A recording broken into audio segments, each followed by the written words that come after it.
Hola, ¿qué tal? Bienvenidos a su clase de Derecho Mercantil 2, Sociedades Mercantiles. Vamos a continuar con el desarrollo del tema que lleva por nombre la sociedad en nombre colectivo. Y en el último video habíamos comentado que en esta ocasión vamos a analizar lo relativo a los órganos sociales de este tipo de sociedad. Es importante precisar que los órganos sociales de este tipo de sociedades no están del todo definidos en forma clara en la Ley General de Sociedades Mercantiles. No obstante lo anterior, algunos autores aceptan que la sociedad en nombre colectivo, al igual que el resto de las sociedades, pues debe contar con sus órganos sociales. De esta forma, autores como Roberto Mantilla Molina y Rafael de Pinavara establecen que en este tipo de sociedades se cuenta con los siguientes órganos sociales. Existe lo que es una junta de socios, que es el órgano soberano, es decir, la asamblea, donde todos los socios deciden las cuestiones internas de la sociedad. Se cuenta además con un órgano de administración o de gestión, ya que este ejecuta en el exterior las órdenes que se dan para el desarrollo de las actividades de la sociedad, y se cuenta además con un órgano de vigilancia. Por cuanto hace a la junta de socios, como lo habíamos comentado, este es el órgano soberano dentro de la sociedad de nombre colectivo, ya que toma las decisiones principales de la sociedad mediante su voto unánime o mayoritario, según sea el caso. Por lo general, el socio tiene un voto sin importar la aportación que éste genere en la sociedad. Sin embargo, puede pactarse que la mayoría se compute por cantidades, y en el caso de que un solo socio represente el mayor interés, pues se necesita además, el voto de otro socio, pues así lo dispone el artículo 43 de la Ley General de Sociedades Mercantiles. Como lo habíamos comentado, la ley societaria no habla expresamente de junta de socios, ni tampoco suelen mencionarla formal y expresamente algunos autores.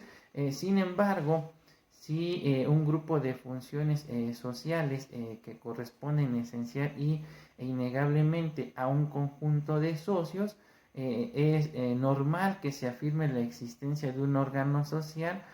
conformado por todos los socios, al cual la doctrina ha denominado la Junta de Socios. En concordancia con lo anterior, y como lo habíamos precisado, autores como Roberto Mantilla Molina y Rafael de Pinavara establecen que la Junta de Socios tendrá, entre otras, a las siguientes atribuciones: autorizar la cesión de las partes, aprobar la admisión de nuevos socios, modificar el contrato social, autorizar que los socios se dediquen a negocios del mismo género de los que constituye el objeto de la sociedad, o que formen parte de sociedades que realicen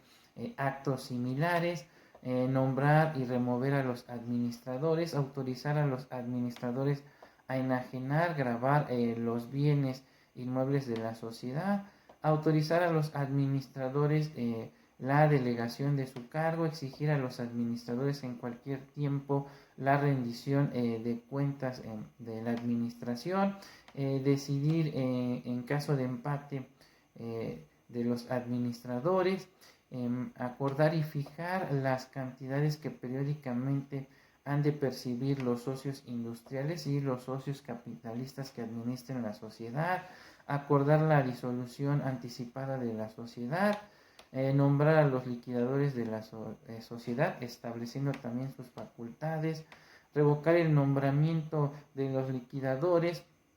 así como acordar las bases de la liquidación, discutir y aprobar el balance final de liquidación, aprobar o modificar el proyecto de división formulado por los liquidadores,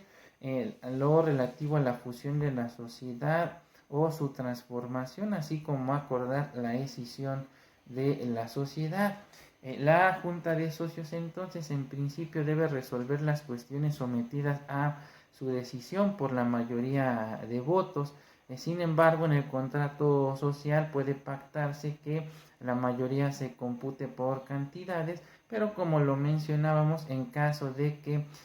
un socio represente un mayor interés, se va a requerir además el voto de otro socio. Por cuanto hace al socio industrial, este tendrá una sola representación, la cual, salvo disposición en contrario en el contrato social, será igual a la de mayor interés de los socios capitalistas. En el caso de los socios en el caso de que los socios industriales sean varios, la representación única de que disfruten se ejercitará emitiendo como voto el que haya sido adoptado por la mayoría de las personas que formen parte de la sociedad como socios industriales, pues así lo dispone el artículo 46, párrafo segundo de la Ley General de Sociedades Mercantiles. Ahora, por cuanto hace la administración de las sociedades en nombre colectivo, esta estará a cargo de uno o varios administradores, quienes podrán ser socios o incluso pueden ser personas extrañas a la sociedad, pues así lo permite el artículo 36 de la ley societaria. En este último caso, cuando en contra del voto de algún socio el nombramiento de un administrador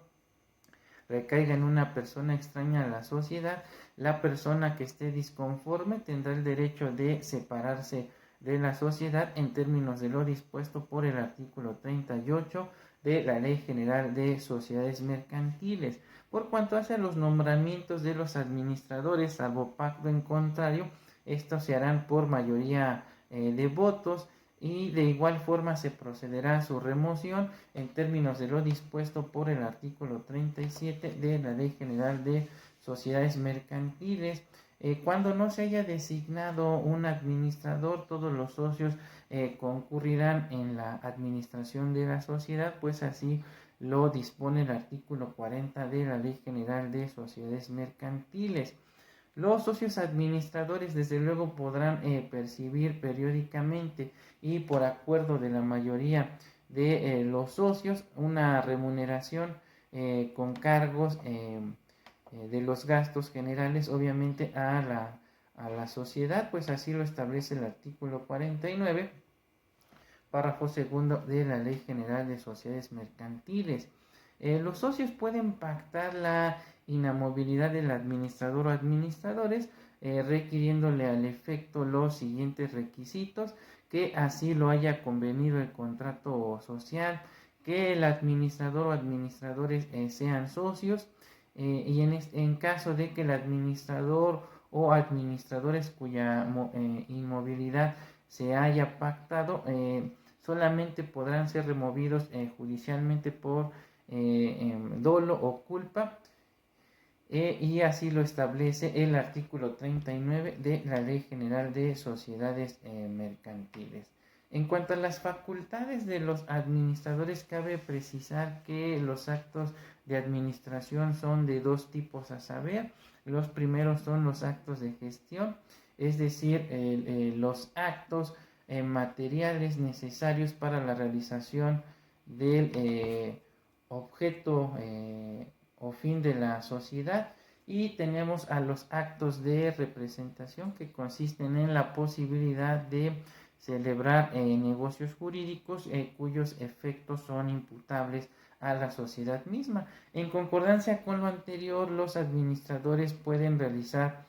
todas las operaciones inherentes al objeto de la sociedad en términos de lo dispuesto por el artículo 10 de la ley societaria. En tal virtud, el uso de la firma social corresponde a todos los administradores, a menos que en la escritura social se limite a uno o varios. Ahora bien, los administradores solo pueden enajenar o gravar los bienes inmuebles de la sociedad con el consentimiento de la mayoría de los socios, o en el caso de que dicha enajenación constituya el objeto social o sea una consecuencia natural, pues así lo dispone el artículo 41 de la Ley General de Sociedades Mercantiles. Los administradores pueden bajo su responsabilidad otorgar poderes para la gestión de ciertos y determinados negocios sociales. Sin embargo, para la delegación de su encargo se requiere el acuerdo de la mayoría de los socios, teniendo en este caso los de la minoría el derecho de separarse de la sociedad, tal y como ya lo habíamos comentado, cuando dicha delegación llegue a recaer en una persona extraña a la sociedad, pues así lo permite el artículo 42 de la ley societaria. En el caso de que haya varios administradores, sus decisiones deberán tomarse por el voto de la mayoría de ellos, decidiendo en caso de empate los demás socios. En el caso de actos urgentes cuya omisión pueda acarrear un daño grave a la sociedad, podrá decidir un solo administrador en ausencia de los otros que están en imposibilidad de decidir, aunque esto sea solo de manera momentánea. De resolver sobre los actos de administración, pues así lo dispone el artículo 45 de la ley societaria. Entre las obligaciones de los administradores se encuentran las siguientes: deben rendirse semestralmente cuentas a la sociedad si no hubiese pacto al respecto en cualquier tiempo en que lo acuerden los socios, y la cuenta de la administración correspondiente a su gestión. Deben formular el balance anual con sus anexos, a que se refiere el artículo 38 del Código de Comercio. Deben realizar los actos conducentes a la buena marcha de la sociedad. Son responsables con la sociedad de los daños y perjuicios que le causen por malicia, negligencia o infracción a los acuerdos de la Junta de Socios, y deben efectuar el estado financiero de las pérdidas y las ganancias de la sociedad. Finalmente, cabe comentar que no existe con carácter obligatorio tanto en las sociedades en nombre colectivo como en una sociedad en comandita simple lo relativo al órgano de vigilancia de la gestión de la administración de la sociedad. Sin embargo,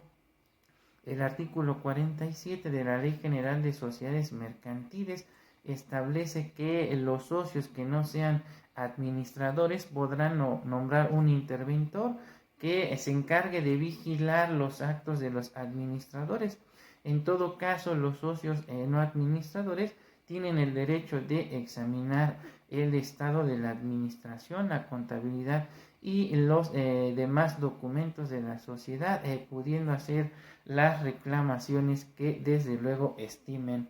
pertinentes.